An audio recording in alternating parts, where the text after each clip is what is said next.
Hello students, good morning. तो हम बात कर रहे थे चैप्टर नंबर 25 के बारे में और चैप्टर का नाम आता अपना एक्सीलरेटरी सिस्टम। तो एक्सीलरेटरी सिस्टम के बारे में हम कुछ पढ़ चुके हैं, जैसे कि हमने एक्सीलरेशन की डेफिनेशन हमने पढ़ी है, एक्सीलरेटरी प्रोडक्ट हमने पढ़ा है, एक्सीलरेटरी ऑर्गन के बारे में बात की थी। इनके बाद में हमने एक्सीलरेटरी प्रोडक्ट के बेसिस पर एनिमल्स को क्लासीफाई किया था हमने, या ऑल एनिमल किंगडम में एक्सीलरेटरी प्रोडक्ट क्या क्या हो सकती है, जैसे कि हमने ammonia, urea and uric acid के बारे में बात की थी। उसी के आधार पर एनिमल्स को हमने अमोनोटेरिक, यूरोटेरिक एंड यूरिकोटेरिक नेम दिया था। उनके बाद में हम बात कर रहे थे ह्यूमन एक्सीलरेटरी सिस्टम के बारे में। तो ह्यूमन का जो एक्सीलरेटरी सिस्टम है मोस्टली वो 4 पार्ट से मिलकर या 4 पार्ट से मिलकर बना हुआ होता है। जैसे कि मेन एक्सीलरेटरी जो ऑर्गन होता है वो किडनी होता है, किडनी के बाद में यूरिनरी ट्यूबुल्स या यूरेटर होता है, उनके बाद में यूरिनरी ब्लैडर होता है और उनके बाद में यूरेथ्रा होता है। तो ये मेन 4 पार्ट है। इस मेन 4 पार्ट से मिलकर किसका निर्माण होता है, एक्सीलरेटरी सिस्टम का निर्माण होता है ह्यूमन में। उनके बाद में हमने किडनी की मॉर्फोलॉजी पढ़ी है। किडनी की मॉर्फोलॉजी में हमने किडनी की शेप, साइज, वेट ये हमने पढ़ा था। किडनी की नंबरिंग हमने पढ़ी थी, किडनी की पोजीशन हमने पढ़ी थी कि जैसे कि हमने नंबरिंग की बात करें तो किडनी संख्या में 1 पेयर होती है, जिसको हमने राइट एंड लेफ्ट किडनी का है। किडनी ओरिजिन के बेसिस पर मेजोडर्मल ऑर्गन होता है। किडनी की जो शेप होती है वो बिग सीड शेप होती है। उनके बाद में किडनी का वेट हमने पढ़ा था अबाउट 170 ग्राम, ठीक है। उसके बाद में हमने 2 स्ट्रक्चर पढ़ी थी। एक तो हमने हाइलम के बारे में बात की थी, एक हमने पेल्विस के बारे में बात की थी, यूरिनरी ट्यूबुल्स के बारे में बात किया, यूरेटर के बारे में बात की थी। ये सारे टॉपिक हम पीछे बात कर चुके हैं। उनके बाद में हमने किडनी की जो हिस्टोरी जो हमने पढ़ी थी, किडनी का जब हम एरस सेक्शन काटते हैं तो हमें किडनी के 2 भाग दिखाई देते हैं, एक तो कॉर्टेक्स वाला भाग, दूसरा मेडुला वाला पार्ट। कॉर्टेक्स में जो वो भागनुमा संरचना जो आफ्टर ग्रोथिंग होती है, जिसको हमने कॉलम्स ऑफ बर्टिनी नाम दिया था, और इसी प्रकार मेडुला में जो आफ्टर ग्रोथिंग होती है उसको हमने क्या नाम दिया था, इसको पायरामिड्स कहा था, ठीक है। हिस्टोलॉजी के बाद में हम बात कर रहे थे नेफ्रॉन के बारे में। नेफ्रॉन क्या होते हैं, किडनी की स्ट्रक्चरल एंड फंक्शनल यूनिट होती है। नेफ्रॉन की संख्या पर किडनी में 10 to 12 लाख होती है, लेख होती है। उनके बाद में नेफ्रॉन की बॉडी की अगर हम बात करें तो नेफ्रॉन की बॉडी मोस्टली 5 पार्ट से मिलकर बनी हुई होती है। जैसे कि हमने नाम दिया था बोमेन कैप्सूल है, ग्लोमेरुलस है, पीसीटी है, डीसीटी है, हेनले का लूप है और सीटी है। ये 5 पार्ट से मिलकर नेफ्रॉन की बॉडी का निर्माण होता है। उनके बाद में हमने नेफ्रॉन के 2 प्रकार हमने पढ़े थे कि नेफ्रॉन किडनी में कहाँ पे स्थित है। उसके आधार पर नेफ्रॉन 2 प्रकार की होती है, एक तो कॉर्टिकल नेफ्रॉन, दूसरा मेडुलरी नेफ्रॉन या जक्स्ट्रा मेडुलरी नेफ्रॉन, ठीक है। उनके बाद में हम बात करते हैं यूराइन फॉर्मेशन मैकेनिज्म या यूरिन फॉर्मेशन मैकेनिज्म, या इसका दूसरा नाम आता है किडनी फिजियोलॉजी।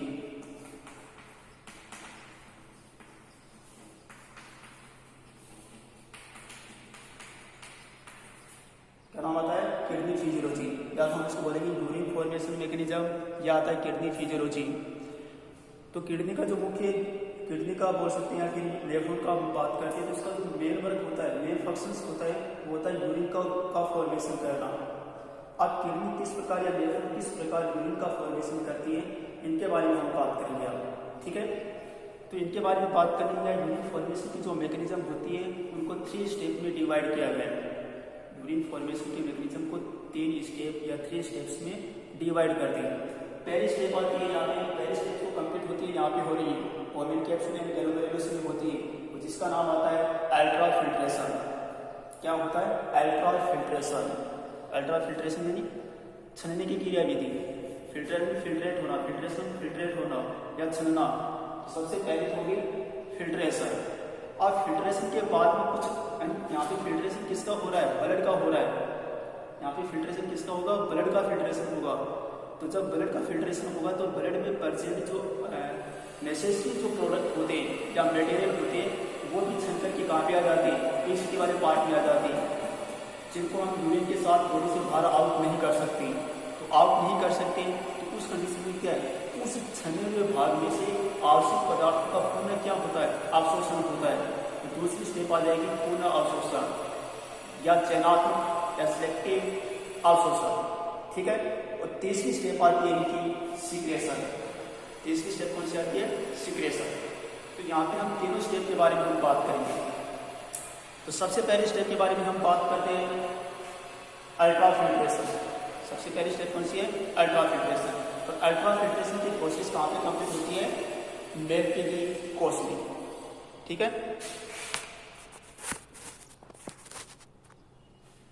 तो यहाँ पे हम बात करेंगे अल्ट्राफिल्ट्रेशन की जो प्रोसेस है वो सफल होती है, कंप्लीट होती है कहाँ पे? मेल्टिंग कोश में। और मेल्टिंग कोश के बारे में आपको बताया था कि बोमेन कैप्सूल एंड गैलोमेरुलस को कंबाइंड रूप से हम क्या बोलते हैं?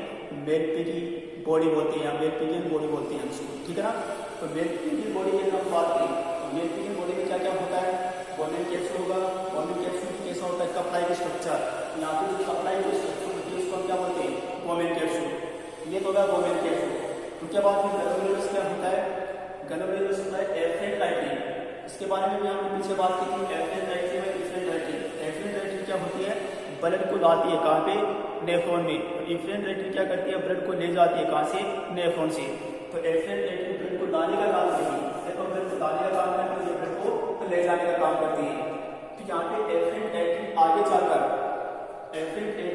जाकर बहुत सारी कैपिलरीज में डिवाइड हो जाती है। यहाँ पे ये तो क्या है? एक आर्टरी है। ये एक आर्टरी आगे जाकर के बहुत सारी थीन कैपिलरीज में डिवाइड हो जाती है, जिसकी वजह से थीन कैपिलरीज का एक मास का निर्माण होता है। उसी मास को हम क्या बोलते हैं? गैलोमेरुलस। ये क्या होगा? गैलोमेरुलस, ठीक है। तो सबसे पहले जो यूरिन फॉर्मेशन जो सबसे पहले जो स्टेप आती है अल्ट्राफिल्ट्रेशन, उसके बारे में हम बात करते हैं। तो अल्ट्राफिल्ट्रेशन जब हम बात करें तो अल्ट्राफिल्ट्रेशन सबसे पहले आपको याद रखना है यहाँ पे एफरेंट आर्टरी व इफरेंट आर्टरी दोनों को हम क्या करेंगे? कंपेरिजन करेंगे। क्या करेंगे? एफरेंट आर्टरी व इफरेंट आर्टरी के दोनों को हम क्या करेंगे? कंपेरिजन करेंगे। किसके बेसिस पर? इनके डायमीटर के बेसिस पर। समझिए आप, इनके डायमीटर के बेसिस पर दोनों का जब हम तुलनात्मक अध्ययन करते हैं या कंपेरिजन करते हैं तो इनका डायमीटर ज़्यादा होता है और इनका क्या होता है? कम होता है। किनका ज़्यादा होता है? एफरेंट आर्टरी का डायमीटर ज़्यादा होता है, इफरेंट आर्टरी का कम होता है। यानी एफरेंट आर्टरी का इसका डायमीटर और इसके डायमीटर, तो इसका डायमीटर क्या होता है? ज़्यादा होता है। इसका एफरेंट आर्टरी का डायमीटर ज़्यादा होता है और इफरेंट आर्टरी का डायमीटर कम होता है, ठीक है। साथ में ये ब्लड क्या कर रही है? ला रही है, और ये ब्लड क्या कर रही है? ले जा रही है। इसका रिजल्ट क्या होगा? रिजल्ट क्या होगा? ब्लड ज्यादा आएगा और कम बाहर निकलेगा। सीधी सी बात है, क्योंकि इनका ये ब्रूड है, चौड़ी है, इसका डायमीटर ज्यादा है, तो आने वाला ब्लड ज्यादा आ रहा है और कम बाहर निकल रहा है, ठीक है। तो इस वजह से यहाँ पे क्या हो रहा है? ब्लड का क्या हो रहा है? स्टोरेज हो रहा है। इस वजह से यहाँ पे क्या होता है? ब्लड का स्टोरेज होता है। और यहाँ पे ब्लड का स्टोरेज क्यों होता है? क्योंकि एफरेंट आर्टरी का जो डायमीटर है वो इफरेंट आर्टरी की तुलना में ज़्यादा होता है। इसकी वजह से आने वाला ब्लड ज़्यादा होता है, किसके बजाय? जाने वाले ब्लड की बजाय। तो यहाँ पे बार बार ज़्यादा ब्लड आएगा और कम बाहर निकलेगा, किसके द्वारा? इफरेंट आर्टरी के द्वारा, ठीक है। तो एक ही फिक्स कंडीशन पर तो ये पॉसिबल है, लेकिन कुछ समय बाद क्या है? ये बार बार जो ब्लड आ रहा है, ये ब्लड क्या कर रहा है?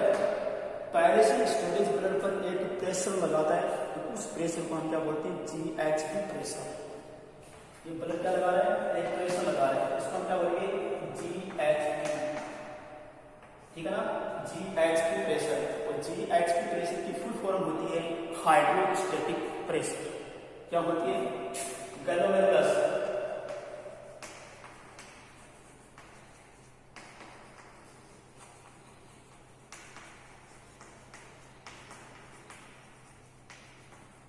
क्या होती है? गैलोमेरुलस हाइड्रोस्टैटिक प्रेशर। अब GHB प्रेशर क्यों उत्पन्न हो रहा है? क्योंकि एफरेंट आर्टरी का डायमीटर एफरेंट आर्टरी की तुलना में ज़्यादा होता है, जिसकी वजह से आने वाला ब्लड ज़्यादा होता है जाने वाले ब्लड के बजाय। इस वजह से एक समय बाद आने वाला ब्लड क्या कर रहा है? पहले से स्टोरेज ब्लड पर एक प्रेशर लगाता है, उसी प्रेशर को हम क्या बोलते हैं? GHB प्रेशर बोलते हैं। और GHB की फुल फॉर्म हाइड्रोस्टैटिक प्रेशर होता है। ग्लोमेरुलस हाइड्रोस्टैटिक प्रेशर और जिसकी वैल्यू आती है 70 mmHg। इसकी वैल्यू क्या होगी 70 mmHg, ये इसकी वैल्यू। ठीक है, तो वो यहाँ पे जो ब्लड बार बार आ रहा है, देखो यहाँ पे एक तो क्या है बोन कैप्सूल की वॉल है, एक तो क्या है बोन कैप्सूल की वॉल है, और दूसरा क्या है यहाँ पे पहले बोन कैप्सूल की वॉल जो अपर लेयर है वहाँ पे क्या हो रहा है ब्लड का स्टोरेज हो रहा है। तो आने वाला ब्लड इसके ऊपर प्रेशर लगा रहा है, एक तो बोन कैप्सूल की वॉल पे प्रेशर लगा रहा है और एक इस पे लगा रहा है, यहाँ पहले से स्टोरेज ब्लड पे लगा रहा है, दो चीजों पे यहाँ पे प्रेशर लगा रहा है। अब इसी बोन कैप्सूल की वॉल पर प्रेशर लगाएगा तब क्या होगा, बोन कैप्सूल की वॉल क्या है थोड़ा नीचे की ओर झुकेगी, बोन कैप्सूल की वॉल थोड़ा नीचे की ओर आएगी।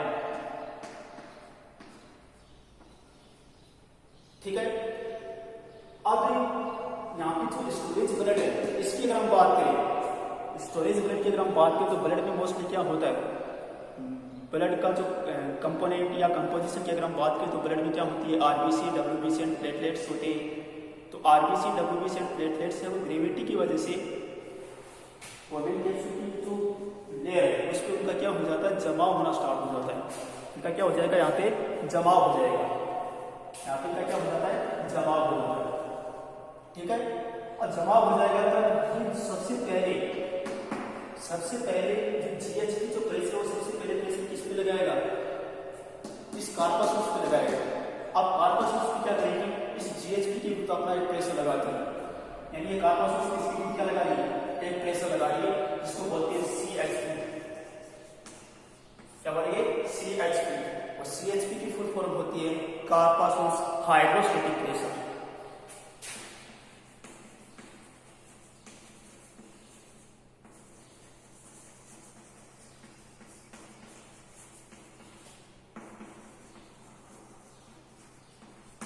क्या बोलेंगे कार्पासोस हाइड्रोस्टैटिक प्रेशर, और इसका मान आता है 20 mmHg।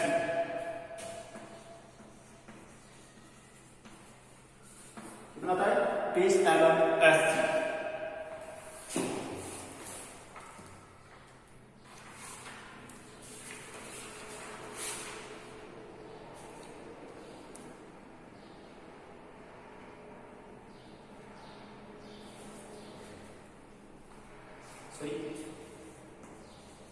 यहाँ पे CHP फुल फॉर्म हो जाएगी कार्पासोस हाइड्रोस्टैटिक प्रेशर, और इसका मान आता है 30 mmHg। ठीक है, अब ये 30 mmHg किसके विरुद्ध लग रहा है, GHP के विरुद्ध लग रहा है। भाई GHP जो प्रेशर है वो कहाँ पे लगा रहा है, कार्पासोस पर अपना प्रेशर लगा रहा है, तो कार्पासोस को क्या करती है उसके विरुद्ध अपना प्रेशर लगाती है। ठीक है, तो उस प्रेशर को हम क्या बोलते हैं CHP, फुल फॉर्म क्या होती है कार्पासोस हाइड्रोस्टैटिक प्रेशर, और इसकी वैल्यू क्या आती है 30 mmHg। उसी प्रकार अगर हम बोन कैप्सूल की बात करें तो बोन कैप्सूल की जो वॉल होती है वो कैसी होती है फ्लेक्सिबल होती है। ठीक है ना, इसे रबर लाइक मान सकते हैं। मान लीजिए रबर की एक दीवार है, उसमें हमने गेंद को मारा, तो गेंद को जब हम मारते हैं तो रबर की दीवार पहले पीछे की तरफ जाती है, और फिर वो क्या पे उस गेंद या उस बॉल पे क्या लगाती है वापिस से एक प्रेशर लगाती है। तो सेम टू सेम वही कंडीशन यहाँ पे हो रही है। ठीक है, जो ही जीएचपी यहाँ पे लगेगा, तो बोन कैप्सूल की वॉल पहले थोड़ा नीचे की ओर आ जाएगी, और फिर जीएचपी की विरुद्ध अपना एक प्रेशर लगाती है बोन कैप्सूल की वॉल, उस प्रेशर को हम बोलते हैं बेकोव प्रेशर। उसको हम क्या बोलेंगे बेकोव।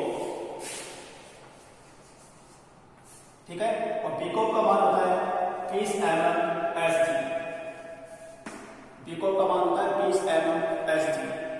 ठीक है, तो ये तीन प्रेशर बेकोव की फुल फॉर्म हो जाएगी बोन कैप्सूल हाइड्रोस्टैटिक प्रेशर। तो ये तीन प्रेशर यहाँ पे, सबसे पहला जीएचपी प्रेशर, दूसरा सीएचपी और तीसरा बेकोव प्रेशर। जीएचपी प्रेशर क्यों लग रहा है, एफरेंट आर्टरी की वजह से लग रहा है। एफरेंट आर्टरी का जो डायमीटर होता है वो ज्यादा होता है, किसकी बजाय एफरेंट आर्टरी के बजाय। तो इस वजह से आने वाला ब्लड क्वांटिटी में ज्यादा होगा, इसके बजाय जाने वाले ब्लड की क्वांटिटी की बजाय। तो इस वजह से बार बार आने वाला ब्लड पहले से स्टोरेज ब्लड पर क्या लगा रहा है एक प्रेशर लगाता है। अब पहले से स्टोरेज ब्लड पे लगाएगा और बोन कैप्सूल की वॉल पे प्रेशर लगाएगा, तो उस प्रेशर को हम बोलते हैं GHP. Full form hydrostatic pressure या ग्लोमेरुलस हाइड्रोस्टैटिक प्रेशर। इसकी वैल्यू कितनी आती है 70 mmHg। दूसरा था pressure CHP pressure, CHP capsular hydrostatic pressure. अब कार्पासोस हाइड्रोस्टैटिक प्रेशर क्यों लग रहा है? क्योंकि यहाँ पे ब्लड में जो कार्पासोस होती है, जो जम रही है, जमाव हो रहा है बोमिन कैप्सूल की लेयर पे, उसका जो जमाव हो रहा है उसकी वजह से GHP के विरुद्ध एक प्रेशर लगाती है कार्पासोस, GHP के विरुद्ध प्रेशर लगा रही है कार्पासोस। उस प्रेशर को हम क्या बोलते हैं? CHP या कार्पासोस हाइड्रोस्टैटिक प्रेशर। उनकी वैल्यू आती है 30 mmHg।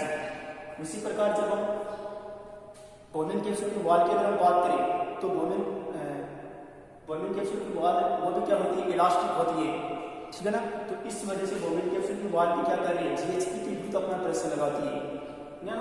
GHP के विरुद्ध दो प्रेशर काम कर रहे हैं, GHP में दो प्रेशर काम करते हैं, एक तो पीकोल काम करता है, दूसरा CHP काम करता है। तो यहाँ पे हम अगर हम नेट प्रेशर की अगर हम बात करें कि नेट कितना प्रेशर लग रहा है यहाँ पे, तो नेट प्रेशर की अगर हम बात करें NGF की अगर हम बात करें तो इसकी वैल्यू आती है GHP minus pico plus CHP। इसका फॉर्मूला क्या जाएगा? NGF बराबर GHP minus pico plus CHP। अब NGF की वैल्यू अगर हम निकालें तो GHP का मान कितना होता है? 70 mmHg। पीको का वैल्यू कितनी है? 30 mmHg। और CHP कितनी है? 20 mmHg। ठीक है, तो 70 माइनस से 50, तो NGF की वैल्यू कितना हो जाएगी? 20 mmHg। जो नेट प्रेशर लगेगा किस पर? गैल्वेनोलिस पर, वो होगा 20 mmHg। तो यहाँ पे देखो GHP में से हमने माइनस किया है किसको? पीको प्लस CHP को, दोनों को माइनस किए। क्यों किया है? क्योंकि ये दोनों प्रेशर कौन से? पीको प्लस CHP प्रेशर, ये दोनों प्रेशर विरुद्ध लग रहे हैं। किसके लग रहे हैं? GHP के विरुद्ध लग रहे हैं। इस वजह से हम इसको माइनस करते हैं। और GHP का प्रेशर कितना? 70 और 70 mmHg के विरुद्ध कौन से दो प्रेशर लग रहे हैं? CHP और पीकोप लग रहे हैं। तो इसको हम क्या करेंगे? माइनस करेंगे। तो माइनस करते ही क्या हो जाएगा? नेट टोटल प्रेशर आ जाएगा। ठीक है, तो वो नेट टोटल प्रेशर क्या आता है? 20 mmHg। अब ये 20 mmHg कहाँ पे लग रहा है? इस गैल्वेनोलिस पे लग रहा है या पहले से स्टोरेज ब्लड पर लग रहा है। और इसी 20 mmHg प्रेशर की वजह से ब्लड में उपस्थित जो मटेरियल है वो छंटक के काम पे आ जाएंगे, पीसी वाले पार्ट में आ जाएंगे। ठीक है ना। तो यहाँ पे 20 mmHg प्रेशर की वजह से यहाँ पे जो ब्लड है उस ब्लड में जो अदर कंपोनेंट होते हैं, लाइक अदर कंपोनेंट जैसे कि लाइक ग्लूकोज होगा, H2 होगा, एमिनो एसिड हो गए,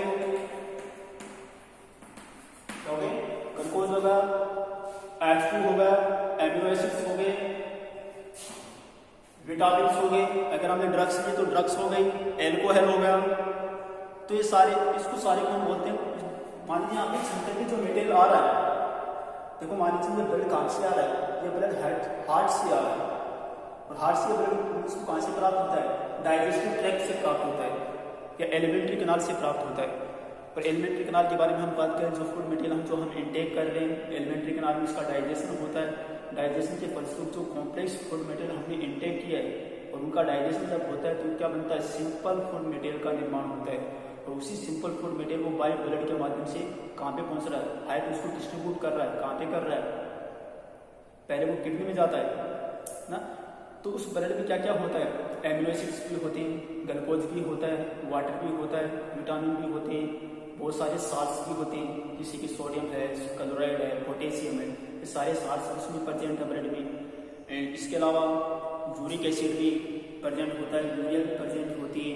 अगर हमने ड्रग्स लिए तो ड्रग्स भी उसमें प्रेजेंट है, अगर हमने एल्कोहल लिया तो एल्कोहल भी उसमें प्रेजेंट है। तो सभी के सारे कंपोनेंट हमारे ब्लड में प्रेजेंट है। तो इस 20 mm या 20 mmHg प्रेशर की वजह से ब्लड में उपस्थित ये पदार्थ छंटक के कहाँ पे आ जाती है? पीसीटी वाले पार्ट में आ जाती है। ये छंटक के कहाँ पे आ जाती है? इस पीसीटी वाले पार्ट। इसको हम क्या बोलते हैं? Filtrate material. इसको हम बोलते हैं फिल्ट्रेट,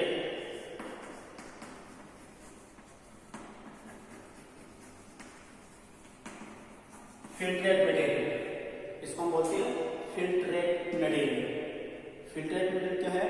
अल्ट्रा फिल्ट्रेशन की प्रोसेस के द्वारा ब्लड से निकलने में, यहाँ पे देखो ब्लड से जो निकलने वाला जो मटेरियल है, ब्लड से निकले हैं ये मटेरियल, कौन कौन से? ब्लड से क्या क्या मटेरियल निकल रहा है? Glucose, H2O, amino acids, vitamin, salts, है ना, यूरिया, ये सारे के सारे जो निकले उसको कंबाइंड रूप से नाम तो क्या दे दिया? Filtrate material. उसको कंबाइंड रूप से हम क्या बोलेंगे? फिल्ट्रेट मटेरियल बोलेंगे, ठीक है ना। ये छनकर के कहाँ पे आ गए? ये फिल्ट्रेट होकर कहाँ पे आ गए? पीसीटी वाले पार्ट में आ गए। तो अल्ट्रा फिल्ट्रेशन के मैकेनिज्म में क्या हो रहा है? ब्लड फिल्ट्रेट होता है। क्या होता है? ब्लड फिल्ट्रेट होता है। किसकी वजह से फिल्ट्रेट होता है? प्रेशर की वजह से। यहाँ पे मोस्टली 3 प्रेशर यहाँ पे काम करते हैं, GHP, CHP व डेको प्रेशर। इन 3 प्रेशर की वजह से ब्लड फिल्ट्रेट होता है। और फिल्ट्रेट होने के बाद जो फिल्ट्रेट मटेरियल है वो कहाँ पे आ जाता है? पीसीटी वाले पार्ट में। अब उस फिल्ट्रेट मटेरियल में क्या क्या हो सकता है वो मैंने अभी बोला ही है कि उसमें एमिनो एसिड्स भी हो सकते हैं, ग्लूकोज भी हो सकता है, पानी भी हो सकता है, विटामिन, साल्ट्स, है ना, ये सारे इसमें किसमें हो सकते हैं? Filtrate material. अब फिल्ट्रेट मटेरियल अब ये पहला स्टेप है वो कंप्लीट होगा। अल्ट्रा फिल्ट्रेशन में इतना ही आपको बताना है, तीनों प्रेशर के बारे में आपको बताना है। और इसी तीनों प्रेशर की वजह से छन करके फिल्ट्रेट करके मटेरियल कहाँ पे आ गया? पीसीटी वाले पार्ट में आ गया। और उस मटेरियल को हम क्या बोलते हैं? Filtrate material. अब दूसरी स्टेप, अब सेकंड स्टेप स्टार्ट होती है ये सिलेक्टिव या चयनात्मक पुनः अवशोषण। इनका क्या होगा? पुनः अवशोषण होगा। अब पुनः अवशोषण क्यों होगा? अभी मैंने नाम दिया कि इस फिल्ट्रेट मटेरियल में ग्लूकोज भी है। अब ग्लूकोज भी है तो ग्लूकोज हमारी बॉडी के लिए आवश्यक होता है, ये हमारी बॉडी के लिए नेसेसरी प्रोडक्ट होता है ना। एमिनो एसिड्स भी है तो एमिनो एसिड भी हमारी बॉडी के लिए क्या होते हैं? नेसेसरी होते हैं। विटामिन है, विटामिन भी हमारी बॉडी के लिए क्या है? नेसेसरी है। इसके अलावा बहुत सारे साल्ट्स भी है, वो भी हमारी बॉडी के लिए नेसेसरी है, ठीक है ना। तो उस कंडीशन में पीसीटी वाली जो पार्ट है, पीसीटी वाला पार्ट है वो परमिबियल है। किसके लिए? ग्लूकोज के लिए, एमिनो एसिड्स के लिए, सबके लिए है। यानी टोटल फिल्ट्रेट मटेरियल का अबाउट 70% यहाँ पे क्या हो जाएगा? इनका पुनः अवशोषण हो जाएगा। तो जो ही ये वाला पार्ट पीसीटी है, पीसीटी वाले पार्ट में क्या हो रहा है? यहाँ पे देखिए ग्लूकोज प्रेजेंट है तो ग्लूकोज का क्या हो जाएगा? पुनः अवशोषण हो जाएगा। यहाँ पे अगर वाटर है तो वाटर का क्या हो जाएगा? पुनः अवशोषण हो जाएगा। लेकिन यहाँ पे क्या है? एमिनो एसिड है तो एमिनो एसिड का क्या हो जाएगा? पुनः अवशोषण हो जाएगा, ठीक है ना। यदि यहाँ पे सोडियम आयन का पुनः अवशोषण हो जाएगा। यदि यहाँ पे पोटेशियम आयन है तो पोटेशियम आयन का पुनः अवशोषण हो जाएगा। तो यहाँ टोटल फिल्ट्रेट मटेरियल का 70% यहाँ पे पुनः अवशोषण हो जाता है। कहाँ पे? पीसीटी वाले पार्ट में, ठीक है ना। और ये पुनः अवशोषण होकर के वापस कहाँ पे चले जाते हैं? ब्लड में चले जाते हैं। अब फिल्ट्रेट मटेरियल कहाँ पे वो करेगा? लूप ऑफ हेनले की डिस्केंडिंग आर्म में प्रवेश करता है, इंटर करता है। कौन? Filtrate material. तो वो यहाँ पे टोटल जो फिल्ट्रेट मटेरियल है उस टोटल फिल्ट्रेट मटेरियल का लगभग 70% यहाँ पे वापस पुनः अवशोषित हो गया है। शेष 30% है वो इंटर कर रहा है किसमें? लूप ऑफ हेनले की डिस्केंडिंग आर्म। अब लूप ऑफ हेनले के बारे में हमने पढ़ा था कि लूप ऑफ हेनले वो यू शेप का होता है ना, वो यू शेप का होता है। और इसमें 2 आर्म होती है, एक तो डिस्केंडिंग आर्म, दूसरी एस्केंडिंग आर्म। और डिस्केंडिंग आर्म व एस्केंडिंग आर्म की अगर हम बात करें तो डिस्केंडिंग जो आर्म होती है वो जल के लिए पारगम्य होती है, वह जल के लिए तो क्या होगी? परमेबियल होगी। और पानी के लिए क्या होगी? अनपरमेबियल होगी। समझिए आप, ये क्या होती है? जल के लिए, यानी यहाँ पे जल के बाहर निकलेंगे, जल के या वाटर मॉलिक्यूल्स बाहर निकलेंगे। यहाँ से वाटर मॉलिक्यूल्स बाहर निकलते हैं, वाटर मॉलिक्यूल्स यहाँ से बाहर निकलेंगे। और पानी के लिए क्या होती है? अनपरमेबियल होती है।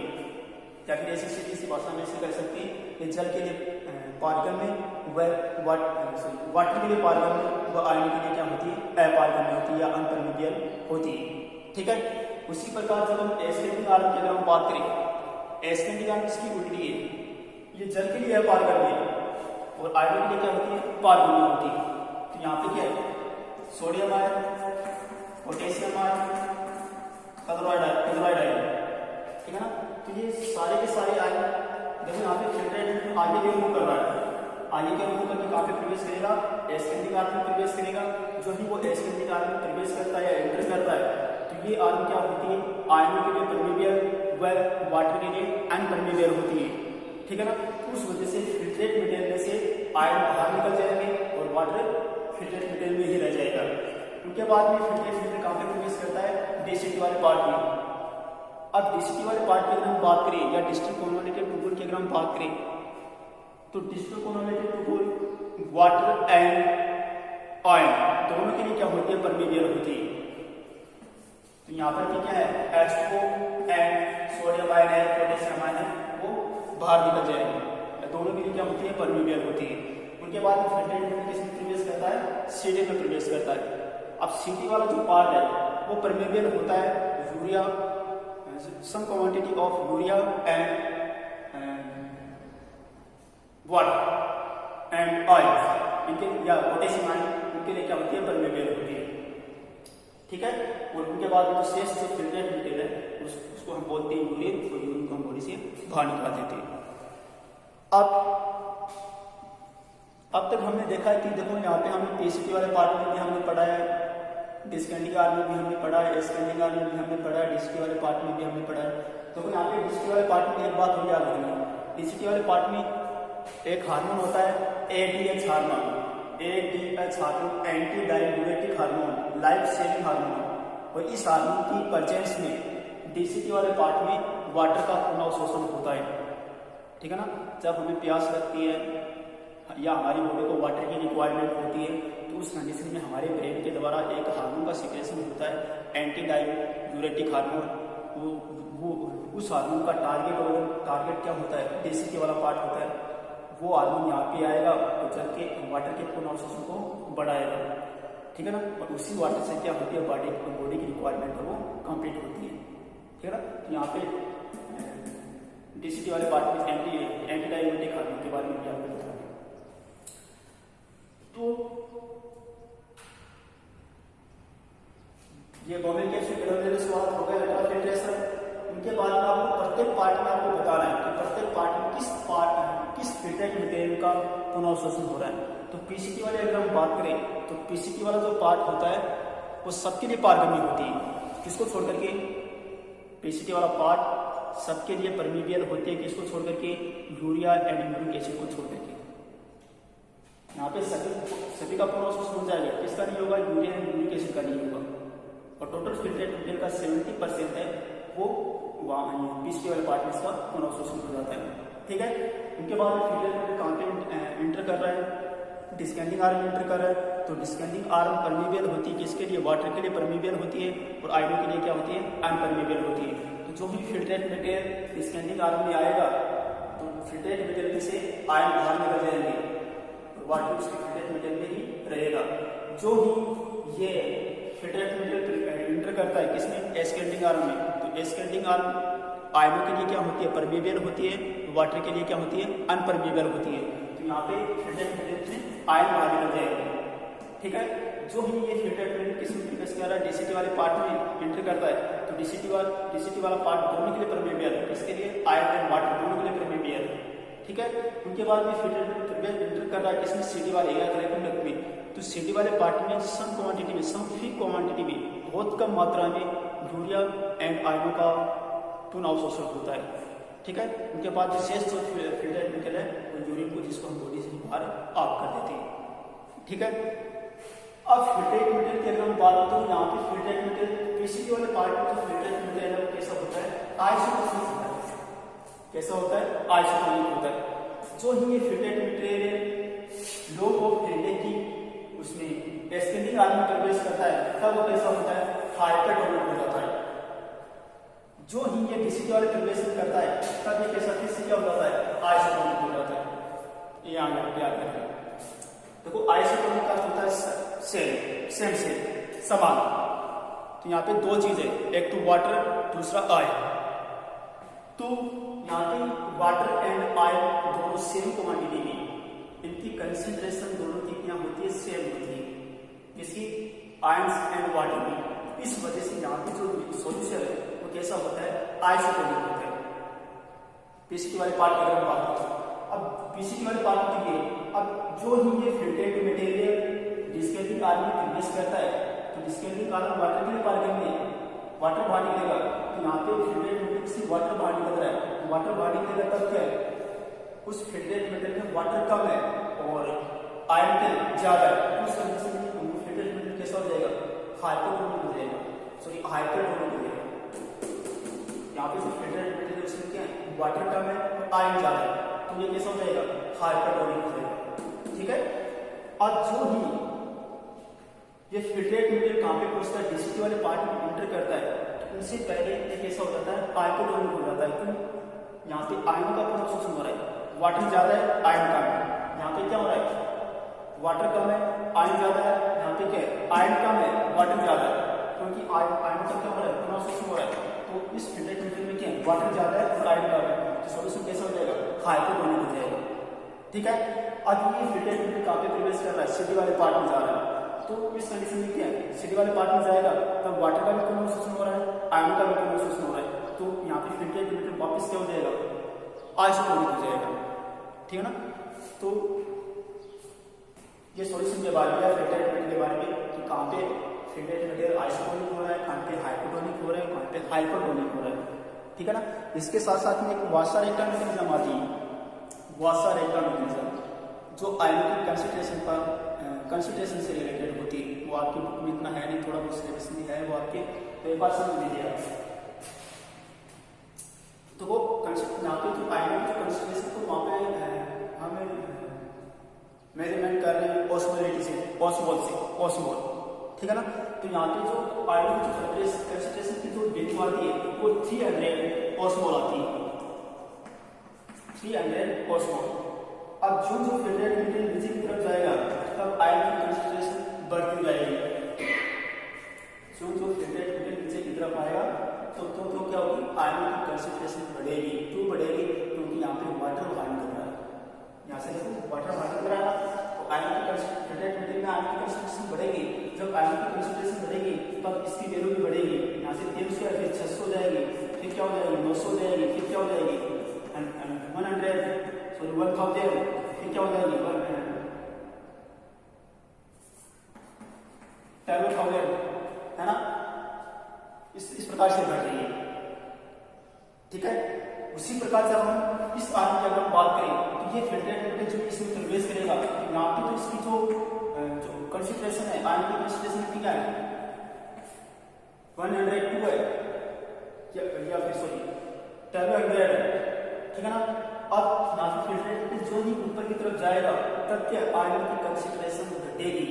यहाँ पे नीचे की तरफ आने पर आयरन की कंसंट्रेशन बढ़ती है और ऊपर की तरफ जाने पर आयरन की कंसंट्रेशन घटेगी। क्यों घटेगी, क्योंकि ये किसके लिए पारगम्य या परमिबियर है, आयरन के लिए परमिबियर है। तो फिल्टर्ड मटेरियल से आयरन बाहर निकल जाएगी तो आयरन की कंसंट्रेशन यहाँ पे क्या घटेगी।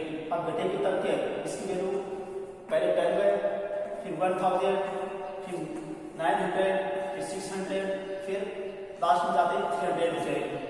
तो ये एक दूसरे के क्या होती है, विपरीत होती है। देखो इधर तो बढ़ रहा है, इधर वैल्यू बढ़ रही है, इधर वैल्यू घट रही है। तो एक दूसरे के क्या होते हैं, एंटी होते हैं। एक दूसरे की क्या एंटी वैल्यू आ रही है, जिसी को हम बोलते हैं वाशर-रेक्टा मैकेनिज्म। तो ये हो गया चयनात्मक पुनःअवशोषण। अब हम बात करते हैं सिक्रेशन। इसके बारे में बात करके सिक्रेशन। देखो यहाँ पे मैंने बोला ना पुनःअवशोषण हो रहा है फिल्टर्ड मटेरियल में से, यहाँ पे पुनःअवशोषण हो रहा है। ये सारे पुनःअवशोषित होकर के सारे पदार्थ कहाँ पे जा रहे हैं, वापस कहाँ पे चले जाते हैं, ब्लड में चले जाते हैं। यहाँ पे मैंने देखो ये येलो कलर में मैंने शो किया ना, ये क्या होती है, वेन होती है। ये क्या है, वेन, ये वेन है। यहाँ पे जो इसका पुनःअवशोषण हो रहा है, जब पुनःअवशोषित होकर के वापस कहाँ पे जा रही है, ब्लड में जा रही है। और ये वेन वापस उसको वहाँ पे हार्ट में पहुंचाती है और हार्ट वापस उसको क्या कर देता है, पूरे बॉडी में डिस्ट्रीब्यूट कर देता है। तो ये आपको इसमें बताना है सिक्रेशन। तो ये होगा यूरिन फॉर्मेशन मैकेनिज्म।